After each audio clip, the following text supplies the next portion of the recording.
In the dim light before dawn, a small electronic chime echoed through a room in an old apartment building.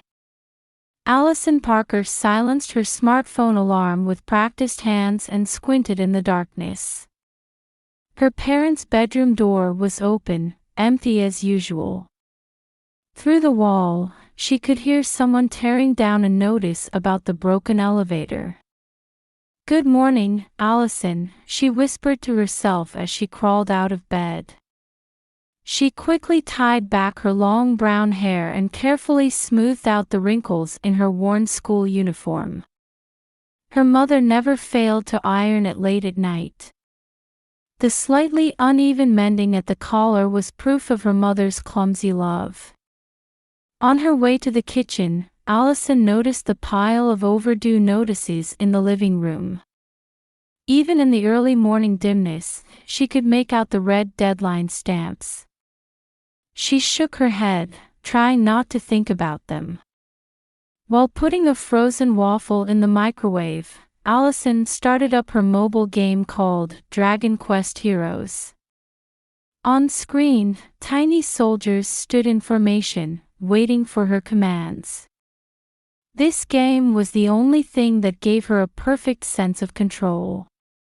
First, position the archers in the back, shield bearers in the front line, she murmured, considering her strategy while waiting for the microwave to finish. The sweet aroma of the heated waffle gently enveloped her lonely breakfast time. On the table was a sticky note from her mother.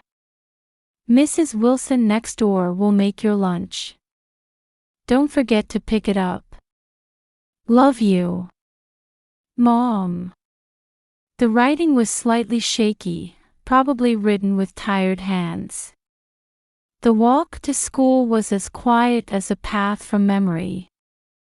October in Maine was chilly, and the autumn leaves trembled in the cold wind. At Shaw's supermarket along the way, employees were starting to stock shelves for opening. Her mother's Walmart was a bit further ahead. When she reached the gates of Riverton Elementary School, Mr. Bright, her homeroom teacher, was standing there. His figure in the gray suit always looked somewhat intimidating. "Good morning, Allison. Your homework." Allison looked down slightly, fidgeting meaninglessly with her uniform pocket. "I didn't bring it today." Again. Mr. Bright frowned. "I told you to have your father or mother check it, didn't I? My dad and mom are both busy." At those words, the teacher's expression softened slightly. Allison let out a small internal sigh. Adults were usually satisfied with this explanation. But the truth was, she just couldn't bring herself to show her homework. Her handwriting, beginning to resemble her father's, somehow embarrassed her. In the classroom, Kate and Sarah were excited about their new smartphones, showing off the latest models in glittering cases, their laughter bubbling up. Allison quietly slipped her old smartphone into her pocket. The scratches on the screen were familiar to her fingertips. "Hey, Allison," Kate called out, still holding her brand new iPhone. "We're all going to the mall this weekend. Want to come? My mom said she'd drive us." "Sorry." Allison pretended to focus on organizing her bag contents. The few bills in her wallet felt heavy. "This weekend, I'm kind of." Her own voice trailing off seemed distant somehow. During lunch, Allison quickly ate at a corner table. She didn't want anyone to see her using the free lunch card. The macaroni and cheese on her tray was a bit harder than Mrs. Wilson's. "Allison, do you understand this problem?" Tom from the next seat showed her his math worksheet. Allison's face brightened a little. With math, at least she had something to offer others. Here, you do it like this. She carefully wrote out the solution in the margin of the white notebook. This was her way of creating her own place to belong. After school, she stopped at Mrs. Wilson's house across from her apartment. The aroma of warm casserole wafted from the entrance. The old brass doorknob gleamed in the sunset. "Oh, Allison," the elderly woman smiled kindly, deep wrinkles cradling her warmth. "I'm glad you came. I made lasagna today." "Thank you, Mrs. Wilson." The container she received was still slightly warm. The aroma seeping from inside was somehow nostalgic, similar to her mother's cooking. Back when her mother didn't work night shifts. Back in her room, Allison checked her smartphone while spreading out her homework. A message from her father. "Working late again. There's pizza in the freezer, heated up for dinner." She marked it as read without replying. While thinking about what to write back, another message came in, this time from her mother. "I left some money on the table. Buy anything you need. Sorry for always leaving you alone." Allison silently ate Mrs. Wilson's lasagna, taking small bites. The warm taste seeped into the young girl's heart. This taste must be in her mother's memories too.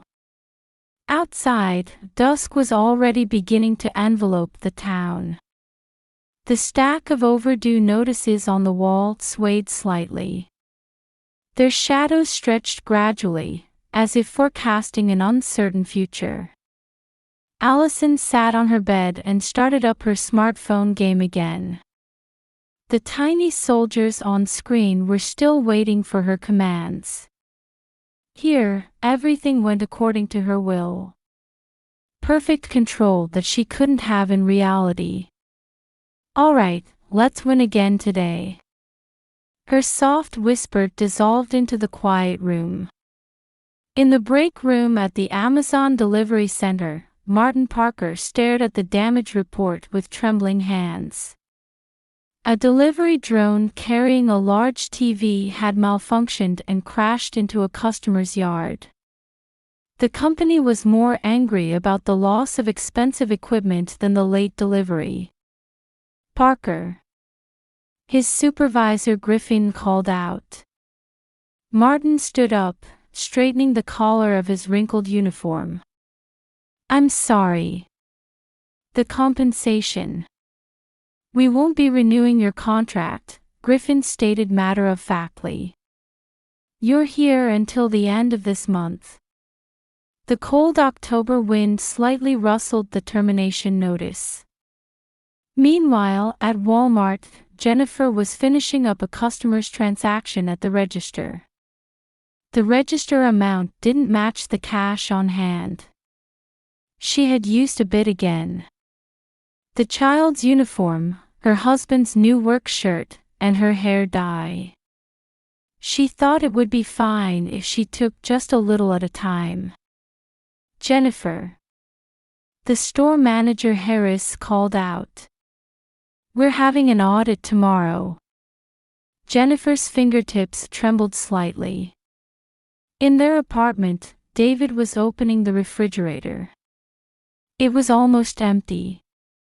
An old ketchup bottle and half a carton of milk. His police officer's instinct told him something was wrong. "Uncle, look." Allison showed him her new game score. "It's a record." "That's amazing." David forced a smile. The old smartphone in his pocket felt heavier. "Allison, take this." He held out the smartphone. "If anything happens, press this button. It'll contact me directly. But I already have a phone." "This is special," David said with a serious expression. Promise me. If you're ever in trouble, you'll definitely contact me. In the apartment across the way, Mrs. Wilson stood by the window. Two children she had supervised as a child welfare officer 20 years ago were now parents themselves. Perhaps history repeats itself. She picked up the phone and dialed a number. David. It's me. I need to talk to you about Allison. Late that night, the Parker family's dining table was piled with overdue notices. Late rent notices, unpaid utility warnings, and the compensation claim for the damaged delivery drone. Martin held his head in his hands while Jennifer cried. 3 more days, Jennifer said in a trembling voice. If they find out about me in tomorrow's audit, we'll figure something out, Martin answered, but his voice lacked conviction. In the kitchen shadows, Allison listened to her parents' conversation. The smartphone from Uncle David felt cold in her pocket. The next day, a letter arrived from school. A notice of a home visit. And another from Child Protective Services. Her parents' expressions hardened. At this rate, Allison will. Jennifer's voice trailed off. Having grown up in facilities themselves, they knew all too well the weight of those words. Late that night, there was a sound in the apartment hallway. Mrs. Wilson watched through her peephole as the Parkers carried something out. She called David again. Hurry. There's no time left. In Allison's room, the girl sat on her bed playing her smartphone game. The soldiers on screen were waiting for her commands tonight too. But now, she couldn't even think about victory strategies. Allison listened carefully to her parents' voices from the hallway. And she noticed for the first time. Their voices were colder than ever before. At 2 a.m., moonlight streamed through Allison's bedroom window. The street lamp that usually lit up this spot was oddly dark tonight. The girl lay with her eyes open, steadying her breathing. Something was wrong. All the usual sounds were missing, the refrigerator's hum, the air conditioner's whoosh, everything was too quiet. Then, footsteps in the hallway. As the door opened, Allison instinctively closed her eyes, but not completely. Through her eyelashes, she could see her father. His face in the moonlight wore an expression she had never seen before. Martin, hurry up. Her mother's whisper. Trembling. Large hands pulled back the blanket. Allison maintained her pretense of sleep, holding her breath. I'm sorry. Her father's voice echoed very softly. Suddenly, she felt herself being lifted. Allison reflexively opened her eyes. In her father's arms, she could see her mother crying. Her blonde hair showed black roots, and her face was bare of makeup. Stay quiet. Her mother's voice seemed to come from far away. Down the stairs. The elevator was still out of order. Her father's heavy footsteps echoed down 3 flights. An unfamiliar car was parked in the lot. Probably a rental. The back door opened. Jenny, the rope. Her father spoke. Her mother's hands were shaking. This is all we can do, her mother said, wiping away tears. Better than letting child services take her, we should. Allison was thinking desperately. Uncle David's smartphone was in her pajama pocket. But she couldn't reach it now. Her hands were tied behind her back, further secured with the seatbelt. The car started moving. Familiar streetlights disappeared one by one behind them. Through the windshield, the mountain road grew darker and narrower.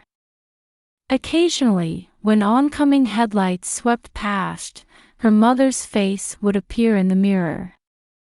"The money is all." She could hear her father's voice. "And work."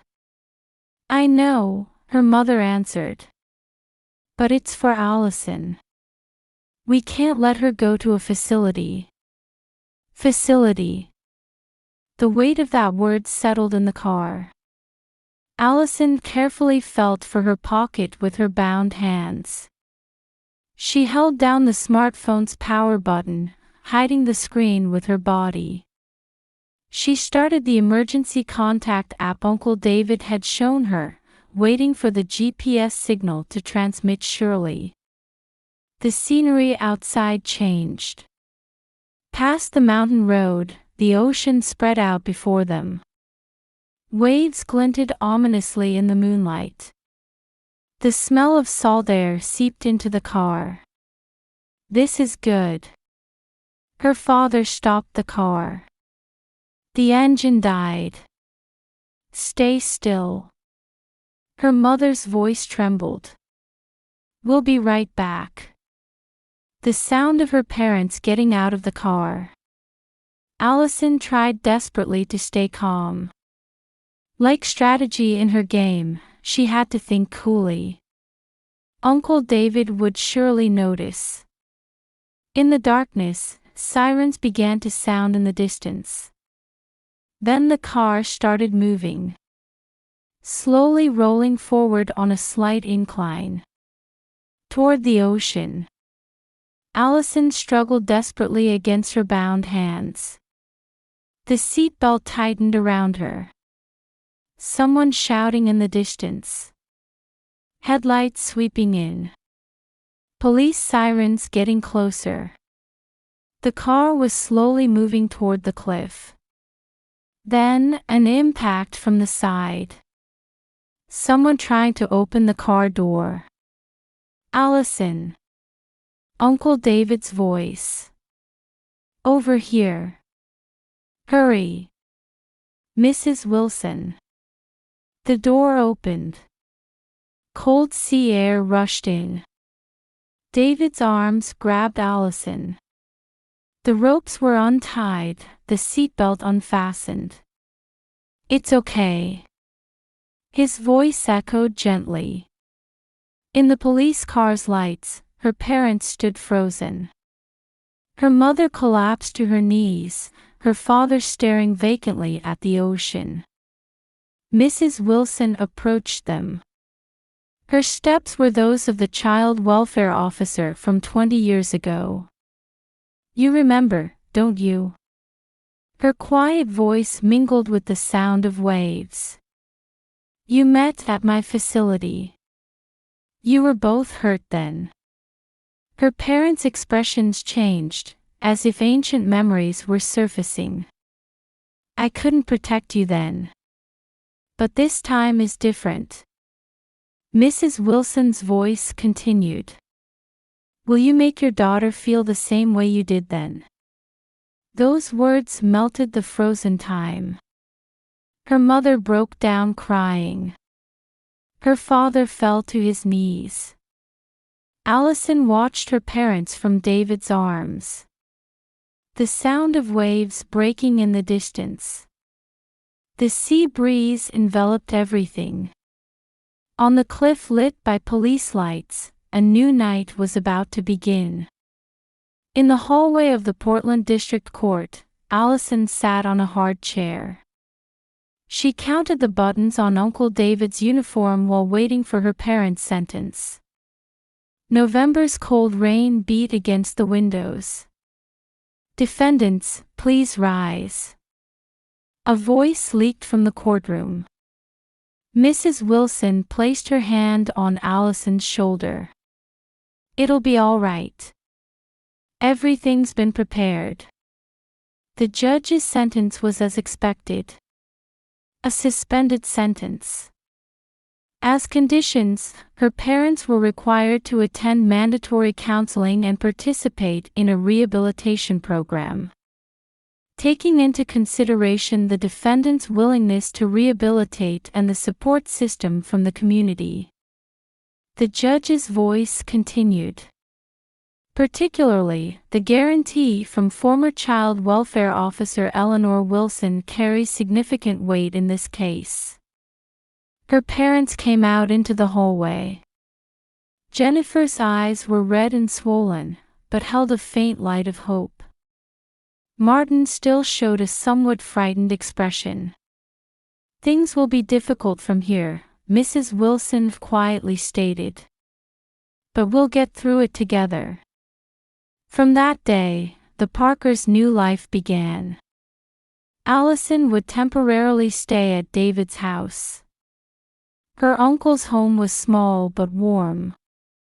On the walls hung his police academy diploma and childhood photos with Martin. "Hey, Uncle," Allison looked up from her game screen. "Will Dad and Mom really be able to come back?" "Yes, definitely," David smiled.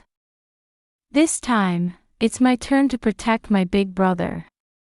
Every Tuesday and Thursday, her parents attended counseling.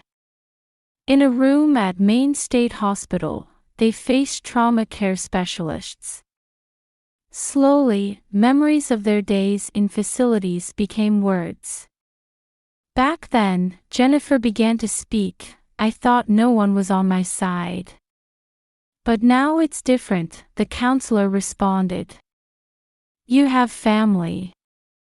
On Saturdays, they held family reunification programs. Allison and her parents spent time together under social worker supervision. Conversations that were stiff at first gradually became natural. "Hey, Mom," Allison said. "Want to see my game?" On screen, tiny soldiers stood in formation. "In this game, you can't win alone. Everyone has to work together." Tears glistened in her mother's eyes. Mrs. Wilson never missed their weekly dinners. Her lasagna always smelled like hope. 20 years ago, I couldn't do it right," the elderly woman spoke quietly. "But now I understand. It's not just about rules. It's about love." And then, 6 months later, Martin had started a new job at a local logistics company, this time as a driver. Jennifer too was hired as an accounting assistant at a department store. A new beginning. "Brother," David signed the guarantor documents. "It'll be okay this time." The day they returned to the apartment, Allison opened her room's door. A new smartphone lay on her bed. "You don't need the emergency one anymore," her mother said from behind. "But you can keep playing your games." "Want to play together?" Allison asked. "If we play as a team, I'm sure we can win." Father and mother sat on either side of their daughter. The tiny soldiers on screen watched the family. Outside, December snow had begun to fall quietly. Faint marks remained where the overdue notices had been removed from the wall. But those were just scars from the past. Mrs. Wilson watched the scene peacefully from her window across the way. "I'm home," Allison's voice echoed through the room. "Welcome home," her parents' voices gently overlapped. On screen, a new stage was about to begin. "All right, let's win this time." Allison's soft whisper was wrapped in the warmth of her family. Outside, the snow continued to fall, and inside the room, a sure hope was slowly growing.